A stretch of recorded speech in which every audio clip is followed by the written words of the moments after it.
बिस्मिल्लाहिर्रहमानिर्रहीम बिस्मिल्लाहिर्रहमानिर्रहीम अस्सलाम वालेकुम। मैं सरफराज अहमद में आपकी खिदमत में हाज़िर हूँ और आज का हमारा जो ये स्पेशल लेक्चर है, वीडियो है, ये आपको इसमें हम बताएंगे important questions of BA BSc part 2 यानी 4th ईयर के अंदर आने वाले जो साइकोलॉजी के इम्पोर्टेंट क्वेश्चन हैं उनके बारे में। तो इसमें टोटल 11 चैप्टर्स हैं।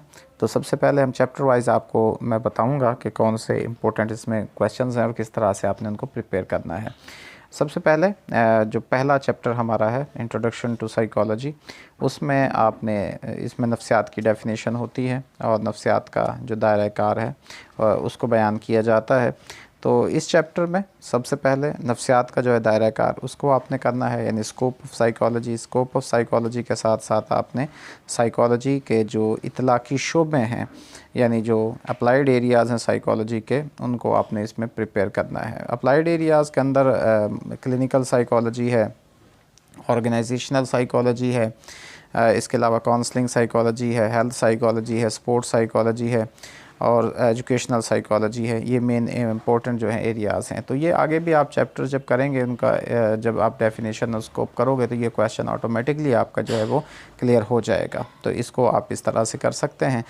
इसमें ज़्यादा आपने जो इम्पोर्टेंट क्वेश्चन आपके लिए है जो आपको करने की ज़रूरत है वो भी स्कोप ऑफ साइकोलॉजी, और अगर उसको भी आप तमाम चैप्टर्स को थोड़ा थोड़ा तमाम चैप्टर्स के जो इंट्रोडक्शन है उनको मिला के आप कर लेते हो तो वो भी आपका प्रिपेयर हो जाता है जी। इसके बाद हमारा चैप्टर नंबर 2 है क्लिनिकल साइकोलॉजी का। क्लिनिकल साइकोलॉजी में सबसे पहले आपने क्लिनिकल साइकोलॉजी का जो एम एंड स्कोप है क्लिनिकल साइकोलॉजी का वो करना है आपने, ये बहुत इम्पोर्टेंट है।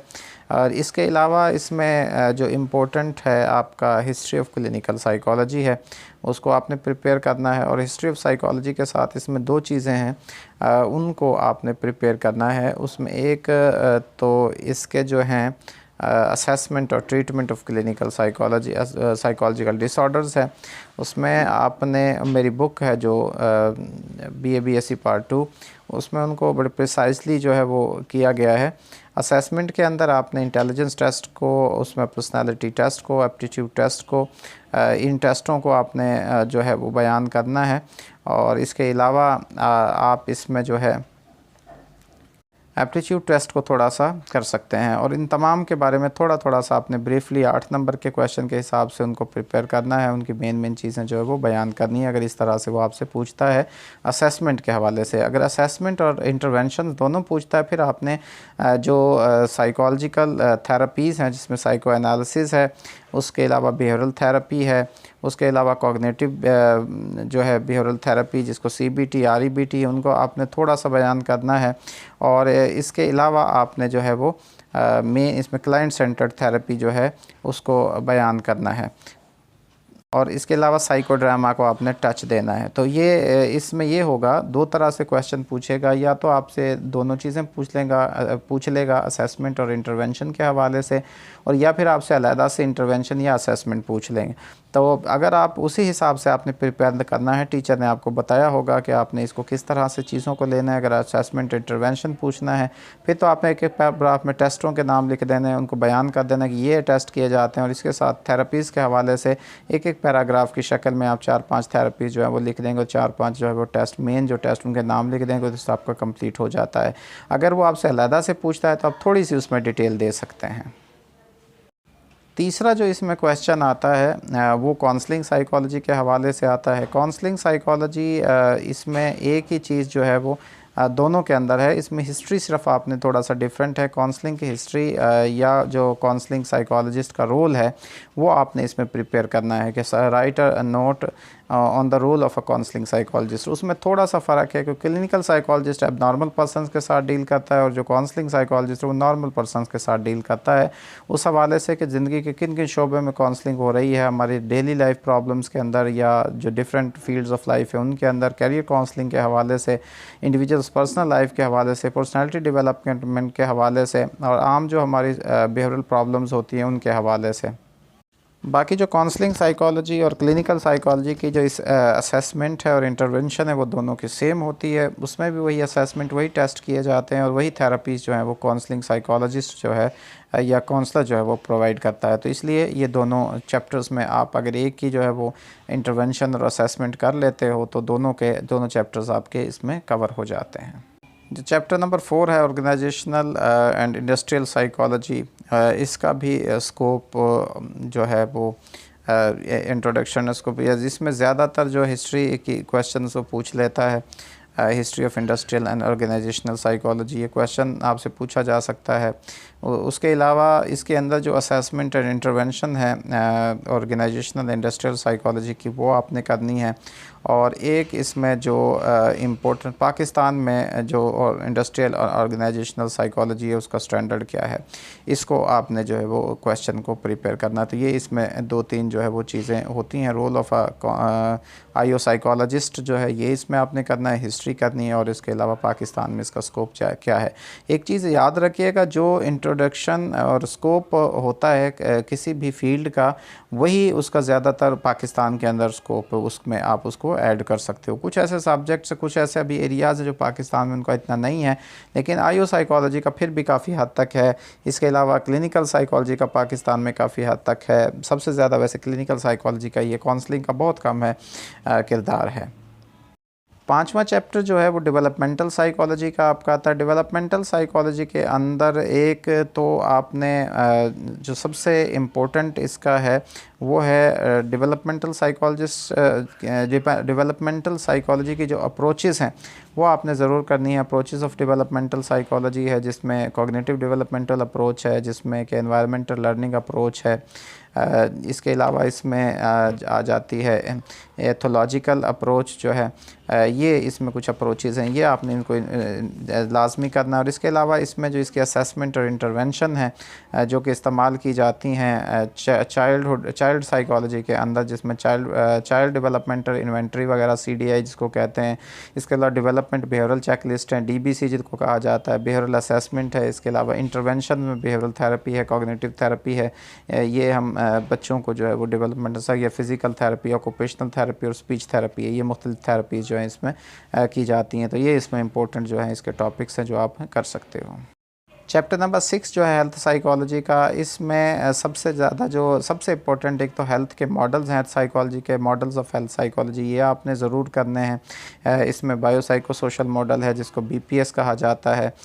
इसके अलावा ट्रांस थ्योरेटिकल मॉडल TTM है, और एक हेल्थ बिलीफ मॉडल है जिसको HBM कहा जाता है। इसके अलावा इलनेस बिलीफ मॉडल है IBM। 4 मॉडल्स हैं, इनको आपने ब्रीफली एक पैराग्राफ की शक्ल में भी अगर आप चारों को लिख देते हो तो आप पूरे नंबर जो है इसमें हासिल कर लेते हो। इसके अलावा इसमें जो इंटरवेंशन और असेसमेंट इस्तेमाल की जाती है, assessment intervention in health psychology में, उसमें जो है वो सेल्फ मॉनिटरिंग का है, क्वेश्चनियर इस्तेमाल किया जाता है, डायरेक्ट बिहेवियरल असेसमेंट है, या साइको फिजियोलॉजिकल मेजरमेंट्स हैं, क्लिनिकल रेटिंग स्केल्स हैं, वो इस्तेमाल किए जाते हैं। इंटरवेंशंस में हम CBT इसमें यूज़ करते हैं हेल्थ साइकोलॉजी के अंदर, ज़्यादा जो इस्तेमाल होती है फिजियोलॉजिकल ट्रीटमेंट इस्तेमाल होती है, और कम्बिनेशन अप्रोच ऑफ ट्रीटमेंट जो है वो इस्तेमाल इसमें की जाती है और उस पे काम होता है। 7वां चैप्टर है स्कूल एंड एजुकेशनल साइकोलॉजी का। इसमें सबसे इसका जो है आपने एम एंड स्कोप बयान करना है एजुकेशनल साइकोलॉजी का। इसके अलावा इसमें आपने जो है एजुकेशनल साइकोलॉजिस्ट जो है उसका किरदार है, क्योंकि बहुत इंपॉर्टेंट क्वेश्चन है, इसमें से पेपर लाजमी आपको क्वेश्चन कोई ना कोई आएगा। और इसके अलावा मुख्तलिफ जो पर्सपेक्टिव है एजुकेशनल साइकोलॉजी के, जिसमें बिहेवियरल पर्सपेक्टिव है, जिसमें कॉग्निटिव पर्सपेक्टिव है, जिसमें कि डेवलपमेंटल पर्सपेक्टिव है और कंस्ट्रक्टिव पर्सपेक्टिव है, ये आपने चारों जो है उसमें लिखने हैं। इसके अलावा इसमें क्वेश्चन जो है वो एजुकेशनल साइकोलॉजी का स्कोप जो है पाकिस्तान के अंदर क्या है, पाकिस्तान में इसका, पाकिस्तान और दुनिया के अंदर इसकी क्या है एजुकेशनल साइकोलॉजी का। दूसरा इसमें एक और इम्पोर्टेंट आ जाता है एजुकेशनल साइकोलॉजी की इंटरवेंशंस, यानी एजुकेशनल साइकोलॉजी के अंदर कौन सी इंटरवेंशंस इस्तेमाल की जाती है या टेस्ट इस्तेमाल किए जाते हैं। टेस्ट में तो हमारे पास जो है वो इंटेलिजेंस के हम मुख्तलिफ जो है उसमें टेस्ट इस्तेमाल करते हैं, बच्चों की इंटेलिजेंस को जांचने के लिए, पर्सनैलिटी के हवाले से भी इसमें टेस्ट लिए जाते हैं। पर्सनालिटी के टेस्ट होते हैं। और जो इंटरवेंशंस हैं उनमें एजुकेशनल थेरेपी जो है ईटी एक इस्तेमाल की जाती है। उसके अलावा ऑक्यूपेशनल थेरेपी इसमें है, ओटी वो इस्तेमाल की जाती है। और स्पीच थेरेपी है, स्पीच थेरेपी इसमें सीबीटी भी इस्तेमाल की जाती है और बेरल थेरेपी भी। एक मेरी चीज़ याद रखिएगा, ये बात आपने जहन में रखनी है कि थेरेपीज़ आलमोस्ट सेम है, उनको उसके मुताबिक जो है वो सब्जेक्ट, जैसे इसके अंदर स्पीच थेरेपी है, जिन बच्चों के अंदर जो है वो ज़ुबान के प्रॉब्लम्स होते हैं उनको स्पीच थेरेपी के ज़रिए से ठीक किया जाता है।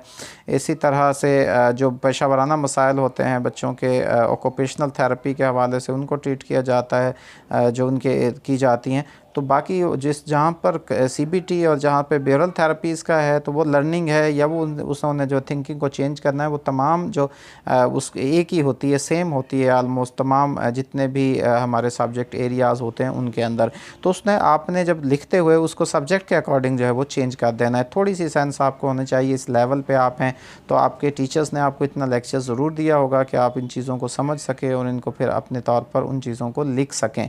मेन मकसद है आपने उसके थीम को समझना और उसके एसेंस को समझना, और उसके बाद उसको अकॉर्डिंग टू द फील्ड आपने उसको उसमें लिख लेना है। जी, जो 8वां चैप्टर है सोशल साइकोलॉजी का, इसमें कुछ इम्पोर्टेंट क्वेश्चन हैं जो कि बहुत ज़रूरी हैं और अक्सर इसमें से लाजमी पेपर में क्वेश्चन आता है। जैसे कि ग्रुप्स हैं, ग्रुप्स की टाइप्स आ जाता है। इस तरह एटीट्यूड है, एटीट्यूड की टाइप्स आ जाती हैं। एटीट्यूड कितना होता है, क्वालिटीज़ ऑफ अ लीडर जो है इसमें एक इम्पोर्टेंट क्वेश्चन है। ये आपने जो है वो क्वेश्चंस तैयार कर रहे हैं। इसके अलावा मैस कम्युनिकेशन के हवाले से भी है, लेकिन ये आपने जो है इम्पोर्टेंट जो मैंने आपको बताया एक लीडरशिप की क्वालिटीज़ है, एटीट्यूड है और ग्रुप वाले, इनमें से लाजमी क्वेश्चन आएगा। तो आपने इन तीनों को जो है वो प्रिपेयर कर लेना है। इसके अलावा आपने एक नज़र इलेक्ट्रॉनिक और प्रिंट मीडिया की टाइप्स भी बयान कर दी है। बहुत सिंपल सा क्वेश्चन है, अगर वो पूछ भी लेता है तो आपने जो हमारे पास इलेक्ट्रॉनिक और प्रिंट मीडिया के हवाले से है, तो इलेक्ट्रॉनिक मीडिया में हमारे जितने भी जो बरकी ज़राए हैं, जिनमें रेडियो है, टेलीविज़न है, डीवीडी, इंटरनेट वगैरह जो हम कंप्यूटर का इस्तेमाल करते हैं वो आ जाते हैं। और प्रिंट मीडिया के अंदर हमारे अखबार, मैगज़ीन और किताबें वगैरह आ जाती हैं। तो ये बड़ा सिंपल सा क्वेश्चन है, एक नज़र आप इसको कर लेंगे, अगर ये भी अगर आ जाता है तो आप इसको बेहतर तरीके से लिख सकते हो। और ये बहुत इंपॉर्टेंट है, ये सारे ये तीन जिसमें चार, इनमें से लाजमी 1 से 2 क्वेश्चन आपके पेपर में आ सकते हैं। तो ज़्यादा आपने फोकस जो है उन पे जो मैंने पहले बताया है कि लीडरशिप की क्वालिटीज़, लीडर की क्वालिटीज़ या टाइप्स ऑफ लीडरशिप, इनमें से, या फिर आपने उसमें जो है ग्रुप्स और उनकी टाइप्स के हवाले से जो है इनको प्रिपेयर कर लेना है।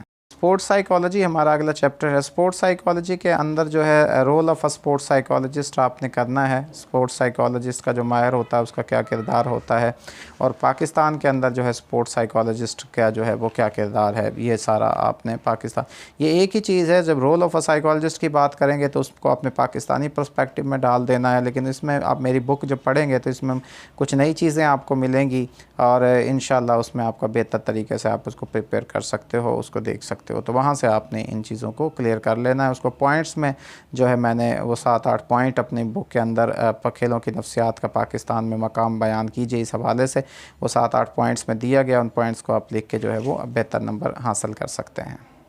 जी, 10वां चैप्टर जो है आपका फ़ॉरेंसिक साइकोलॉजी का है। फ़ॉरेंसिक साइकोलॉजी के अंदर जो इम्पोर्टेंट आपका है वो फ़ॉरेंसिक असेसमेंट और इंटरवेंशन आ जाती है। ये आपने ज़रूर करनी है कि इसमें कौन सी हमने फ़ॉरेंसिक असेसमेंट और इंटरवेंशन जो है वो इस्तेमाल की जाती है, कौन से टेस्ट जो है इसमें किस तरह से उनको इस्तेमाल किया जाता है, उनके बारे में पता लगाया जाता है, या एक फ़ॉरेंसिक साइकोलॉजिस्ट जो है उसका किरदार क्या होता है, इसको आपने देखना है। इसको अच्छे से आपने प्रिपेयर कर लेना है। जी, 10वां चैप्टर जो है आपका फ़ॉरेंसिक साइकोलॉजी का है। फ़ॉरेंसिक साइकोलॉजी के अंदर जो इम्पोर्टेंट आपका है वो फ़ॉरेंसिक असेसमेंट और इंटरवेंशन आ जाती है। ये आपने ज़रूर करनी है कि इसमें कौन सी हमने फ़ॉरेंसिक असेसमेंट और इंटरवेंशन जो है वो इस्तेमाल की जाती है, कौन से टेस्ट जो है इसमें किस तरह से उनको इस्तेमाल किया जाता है, उनके बारे में पता लगाया जाता है, या एक फ़ॉरेंसिक साइकोलॉजिस्ट जो है उसका किरदार क्या होता है, इसको आपने देखना है। इसको अच्छे से आपने प्रिपेयर कर लेना है। लास्ट चैप्टर आपका 11वां जो चैप्टर है emerging areas in psychology. Emerging areas में जो है वो 4 एरियाज़ बयान किए गए हैं। एनवायरमेंटल साइकोलॉजी है आपकी जो है, इसके अलावा पॉजिटिव साइकोलॉजी है, इसमें मिलिट्री साइकोलॉजी और पीस साइकोलॉजी है। ये 4 एरियाज़ इसमें आपके लिए दिए गए हैं।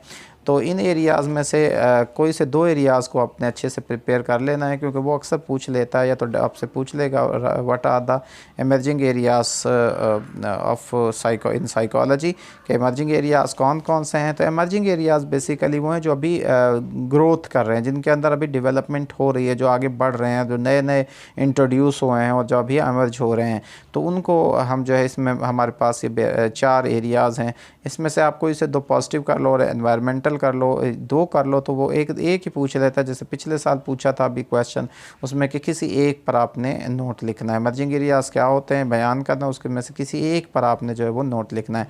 तो इसी किसी एक पर आपने लिख सकते हो। अगर 2 कर लोगे तो ज़्यादा बेहतर है। पॉजिटिव साइकोलॉजी कर लें और एनवायरमेंटल साइकोलॉजी कर लें, इंशाल्लाह इनमें से क्वेश्चन जो है वो आ जाएगा। तो ये थे होते जी आज आपके जो क्वेश्चंस थे, इंपॉर्टेंट क्वेश्चंस थे। ये तकरीबन जो है वो 15 या 20 जितने भी बनते हैं, 20-22 बन जाते हैं। लेकिन ये पॉइंट्स, क्योंकि हर क्वेश्चन के 2 पार्ट्स होंगे, ए और बी पार्ट होगा, तो इसी तरह 9 क्वेश्चंस आएंगे, तो 9 क्वेश्चंस के 18 जुज़ होंगे। तो इस तरह मैंने आपसे कोई तकरीबन 20 से 22 क्वेश्चन टोटल आपको बताए हैं, जिनमें से 18 क्वेश्चन जो है वो आपके पेपर में आ जाएंगे। तो ये उम्मीद है कि अगर इनमें से आपके 9 भी आ जाते हैं तो सॉरी 10 भी आ जाते हैं तो 10 ही आपने यानी उसके जो है वो पार्ट्स करने होंगे। टोटल 5 क्वेश्चंस आपने करने होंगे। तो आप, और एक मैं आपको बात बता दूं, स्टूडेंट्स कंफ्यूज हो जाते हैं बाद, वो कहते हैं मुझे मैसेजेस भी आते हैं, कॉल्स भी आती हैं कि अगर हम एक पार्ट का एक कर लें और दूसरे का दूसरा, तो इस तरह से क्या हमारा क्वेश्चन मुकम्मल हो जाता है। तो ऐसा नहीं है, आपको एक क्वेश्चन के दोनों पार्ट्स करने होंगे जब आपके पूरे नंबर उसमें मिलेंगे। तो इनको अच्छे से आपने देखना है। आपने जो है वो पर्सपेक्टिव्स का भी डिफरेंस रखना है। पर्सपेक्टिव्स क्या होते हैं, मॉडल्स क्या होते हैं, इंटरवेंशन और असेसमेंट्स क्या होती हैं, इनमें आपको फ़र्क का पता होना चाहिए। उस फ़र्क को जानते हुए आपने पेपर करना है, क्योंकि जब वो मार्किंग होती है तो उस वक्त बहुत सारे ऐसे ब्लंडर्स बने होते हैं जिनमें पता ही नहीं चलता, क्वेश्चन कुछ पूछा गया होता है, उसका आंसर कुछ लिखा गया होता है। इसलिए गौर से इसको समझ के पढ़िएगा। मेरी किताब, मेरी बुक आपके सामने है, अगर अब भी आप इसको ख़रीद सकते हैं, ले सकते हैं, तो इसको पढ़िएगा। इसमें प्रिसाइसली 3 साल के जो है वो पास्ट पेपर्स जो हैं वो सॉल्व पेपर्स मौजूद हैं। आप उनसे भी प्रिपरेशन आपकी अच्छे तरीके से हो सकती है, और सारे क्वेश्चन आंसर्स की फॉर्म में सारे जो है वो दस्तयाब। और पिछला जो पेपर आया था वो भी अल्हम्दुलिल्लाह मेरी इस बुक से 100% जो है वो क्वेश्चन इसी बुक से लिए गए थे, और इसी बुक से जो है वो एज इट इज़ क्वेश्चन उसमें लिखे हुए थे। और ऐसे ही अब हमने उसमें क्वेश्चन जो मज़ीद उसमें हमने इजाफा करके नया एडिशन आपके सामने बनाया था। अल्लाह ताला से दुआ है कि अल्लाह ताला आपको ज़िंदगी के हर मैदान में कामयाबी नसीब फरमाए। अल्लाह पाक आपको सेहतमंद ज़िंदगी अता फरमाए, आपकी ज़िंदगी में आसानी नसीब फरमाए और आसानी तकसीम करने की तौफीक नसीब फरमाए। आपका बहुत शुक्रिया, दुआ में याद रखिएगा।